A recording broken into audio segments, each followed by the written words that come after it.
Hello everybody, how's it going? Welcome to just me talking. I don't really know what I could call this besides just, me talking or anything like that. I'll do this from time to time. You're watching Guild Wars 2 footage, by the way, from about a week ago now. I'm level 66 right now, as of talking, so yeah, it's been a little while, I guess. Not sure what I am here, 40s maybe? Something like that? I don't know, I'll look at the footage later. But anyway, welcome to me talking about stuff. Now, basically this is just an unscripted thing where I talk about something that I think is right or wrong, or something going on in gaming or in anything really, if it's interesting enough and I can talk about it. And of course you can leave possible suggestions for that as well in the comments if you want me to talk about something. I want to talk about something first time here, about something that I run into a lot on a daily basis. Mostly because I do it a lot and on a daily basis, and that is video games, just prices in general. And not so much saying modern, though in Canada it's getting kind of ridiculous because of the dollar. I think games are now like $80 plus tax, $79.99 brand new, which is kind of insane, but people are like, oh, but back in the day they were this much. Yeah, but back in the day parents generally had full-time jobs and stuff that they could do. The economy is a little bit fucked up right now, but anyway, that's a whole other topic. I'm talking about more vintage, specifically cartridge-based stuff for the most part. Some disc-based like GameCube, Sega Saturn, Dreamcast, and stuff. And there's a lot of issues with this I've noticed lately, and two I'm going to really touch on, or at least try to touch on right now, and that is, first of all, overpricing amongst just people in general, and then undervaluing and stuff like that. Now, if you're a collector, not a reseller, we're not going to touch on resellers. Resellers, for the most part, are generally jerks. They're going to lowball you, tell you that your prices are way too high and everything like that, and then they're going to sell it for triple the price. That's just how resellers roll. I should know, I resell a lot, but I generally try to keep stuff in the more fair region, at least. But anyway, I'm talking about more collectors in general. I had a lady pick up last week a couple of games from me, a couple of boxed Super Nintendo games that I happened to come across, and there was a couple other ones she wanted. It was Lion King and Toy Story, both in box for Super Nintendo. I had them valued at $20 each. Now, roughly that's what they're going for. I've since dropped Lion King. Toy Story sold. Lion King I'm now trying to sell for $15. I might have somebody interested in it. But anyway, she bought a game off of me for $15. It was a different game, 31-1 for the NES, and while in my house, still said, oh, you won't take $20 for Toy Story and Lion King? I'm like, no, I can't give you one of those for free, at that point, because that would have been, because they were $20 each, so I was like, no, I'm not giving you one of those for free, or, both $10 each, that's robbing myself. And they proceeded to say, oh, well, I don't pay what they're not worth in my house. Just said, well, I don't pay, I don't pay if I don't think they're worth that. I'm like, well, that's great. You don't have to fucking tell me that. I don't give a shit. And then I see a post by this person later on, a day or two later, where they're trying to sell a copy of Contra, which is an awesome game for the NES. If you haven't tried it, emulate it or buy it. It's not too expensive. But anyway, trying to sell a copy of Contra for $50. Now, Contra is a great game, and the cart was in generally good condition, but Contra is worth about $30 to $35. High-end $40. If you're a store, maybe $50. You might be able to just get away with that, but for most stores that I've seen, they try to sell Contra for $40, unless it's damaged in some way. Then they'll still try to get it for like $35, but generally speaking, you can get a copy of Contra for under $40, $45. Most times, and if you're paying $40 to $45, it's going to be a mint cart. This was good condition, but definitely not mint.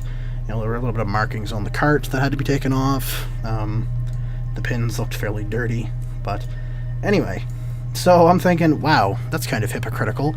I will only pay, what I think it's worth, which is lower than market value for these games. If you had to look that up, you would have known.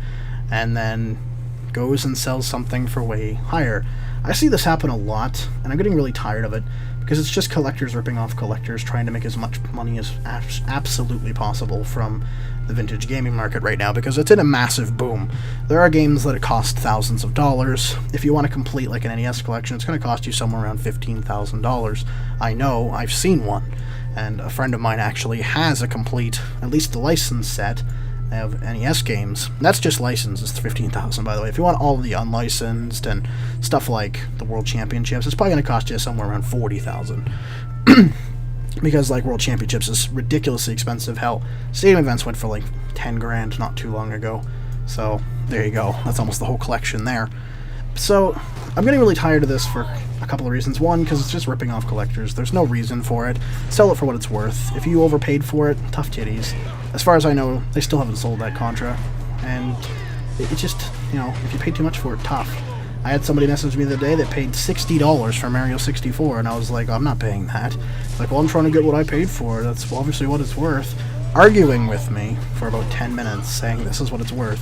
And then I'm like, okay, links. eBay sold listings, pricecharting.com, Game Bagel, for God's sakes. All of it saying it is under $40. In fact, most of them were around the $30 mark, which is what I pay for Mario 64 if I needed a copy. I don't, but if I needed a copy.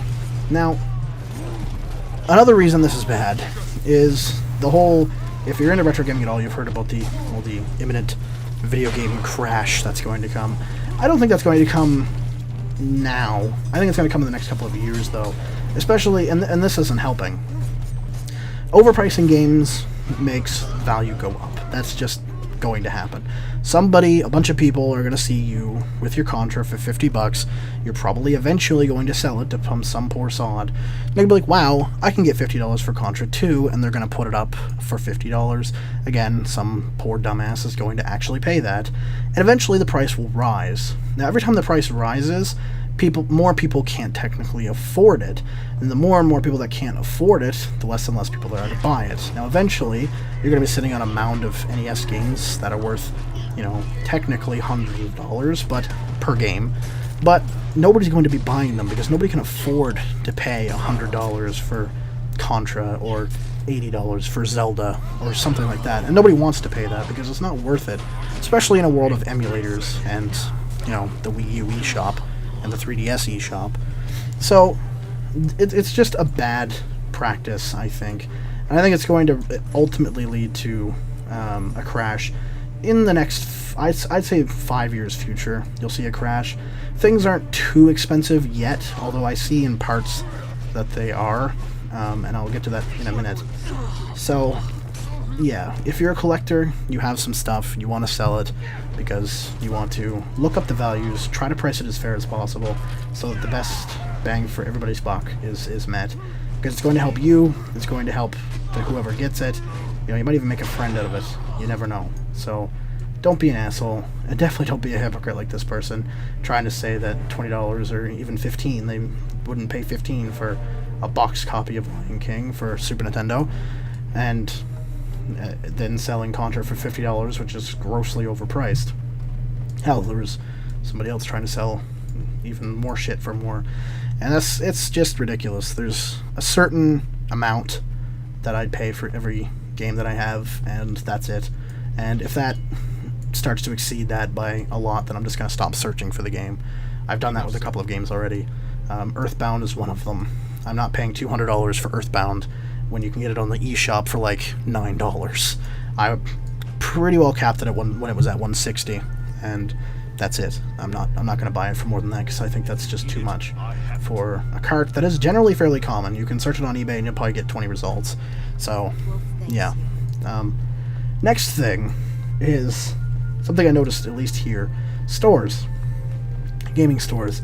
A lot of them are great. Fraser Valley in BC is really good. Halifax is great. There's lots of stores, and because of that, competition, and the prices stay low. Plus, they generally price it off of price charting websites and stuff like that, so it's generally fair. I mean, there are some expensive stuff, like $60 for a Super Nintendo with one controller is a little bit more than I would want to pay for a Super Nintendo, but, you know, if I needed a Super Nintendo, I could definitely see myself paying that. Now, when you get into remote places, like here in the Okanagan, for example, where I'm at. I moved here. There's a store here. I'm not going to name the store, though you could easily look it up because it's the only one in the valley, but whatever. That prices things ridiculously, and the guy who runs it is a complete and total idiot.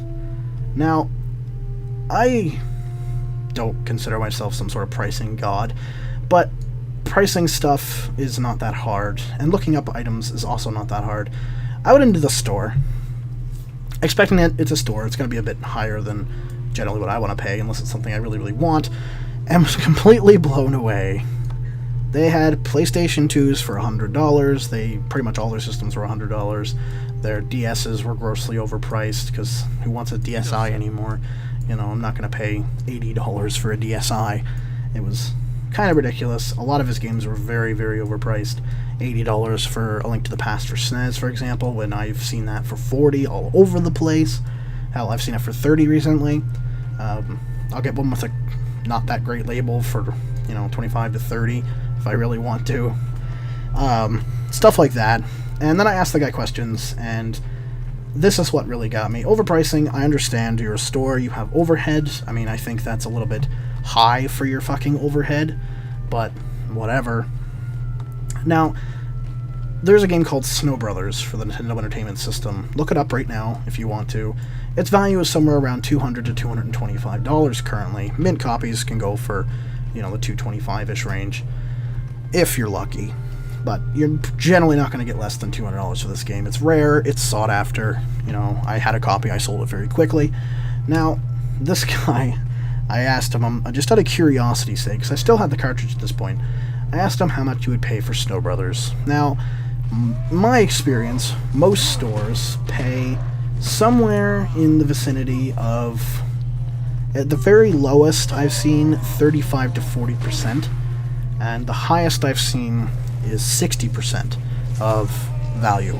Now, that's not universal, but the vast, vast majority are within those parameters. I've seen, like, some stores have specials where they do 75% trade value towards rare titles or something like that, just more or less to get some rare stuff in stock for conversation pieces and to bring people into the store. Now, this guy, I asked him, like, how much did he give me for Snow Bros? I had the card in my hand, it was mint, very nice looking cartridge. $22 is what he would pay me for a game that is worth $215 if you put it dead center middle of its value range. That is roughly 11%. That's not very good, like, at all. 11% trade-in value is absolutely insulting. Now, at that point I was already pretty like, wow, okay, you're pretty stupid. No thanks. Not worth my time at all. Like, if you had to said $50, I'd have been like, yeah, okay, that's fair, whatever, $50. I wouldn't have actually done it, but I would have been like, yeah, okay, that's store pricing, $50. That's generally going to intrigue somebody who just wants to get rid of it. $22 is probably not going to do that. I paid, I think, $85 for it, so, you know, that's what you gotta do to get rare stuff. But, yeah, that was kind of pathetic. And then I asked him something that really blew my mind.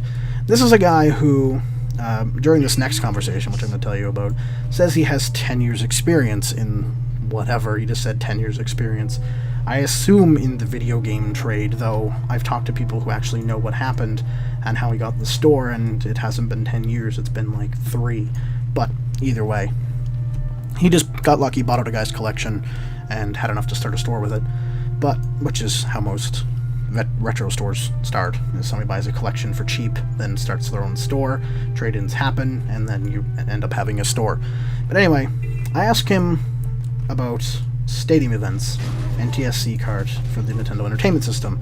If you go on pricecharting.com, look up stadium events, you'll see there's a PAL version and an NTSC version, and the NTSC version on price charting is valued at $8,300. The last one sold for 10, I think, so it does averages. Now, these are rare, very rare. They do not come up on eBay often at all, but the PAL versions do. Now, he initially searched eBay or Amazon. I know he prices his consoles and stuff off of Amazon. Does games or not? Don't know. But I know for a fact he prices consoles off Amazon. Now, when he searched it up, PAL versions came up, because the PAL version was common enough where it's going to be on eBay. It's like Earthbound. It's something people want. And, you know, they go for the $200-$300 range, which means he was probably going to offer me $22 again. But then I told him, no, it's NTSC. And he looks, he can't find one. I'm like, well, no shit. And he tells me, I've never heard it. In the 10 years experience I have, must not be very popular or worth a lot of money. I facepalmed and left the store. Not before, of course, saying, oh, it isn't, and showing him the price starting values, which he promptly, completely brushed off and ignored, and continued to say that it is not a popular game and must not be worth anything. Now, one, he is an idiot, doesn't actually know the value of it at all, and is just saying that because he's an idiot. Or two, he does know the value of it, and is trying to tell me that it's worthless to get him to buy it for cheap. Both of these scenarios are equally possible. Both of these scenarios are pretty fucking stupid. So if you have 10 years experience in dealing with games, especially retro games, this is what he is technically known for, is retro games. That's the point of having a game store that is not, you know, EB Games, because honestly, if you have a gaming store, and most of his Xbox 360 stuff, by the way, was like EB prices, like $20 for fucking Dishonored, for God's sakes. I think Dishonored now is like $9.99 at EB, so technically more expensive. Now, the whole point of owning a gaming store now is to have retro stuff, because that's what EB and stuff doesn't carry, although some do in, like, New York, but in Canada, at least, they don't. So, Retro Gaming Shop has a point. Now, if you don't know your big, bad, rare titles, like Stadium Events, World Championships, Aero Fighters for SNES, stuff like that, then, generally speaking, you shouldn't be in the business.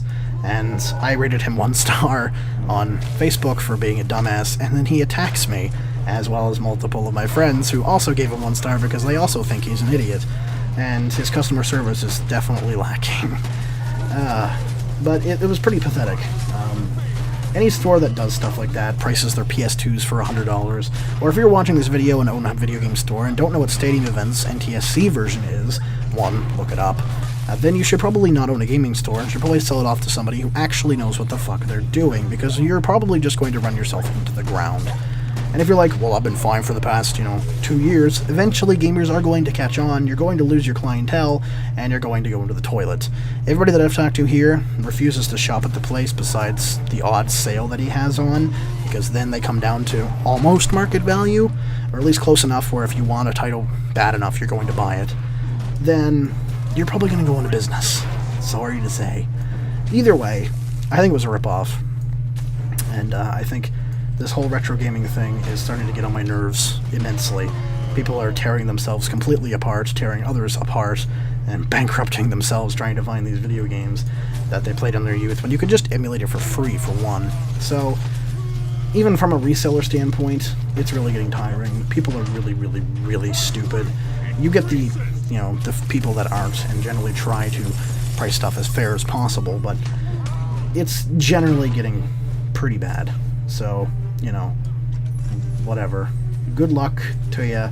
That's all I have to say. If you want to suggest something for me to maybe talk about or whatever, this is just something that's been on my mind for a while. I'll probably be a bit more organized if I'm suggested stuff. This is just something that makes me very angry.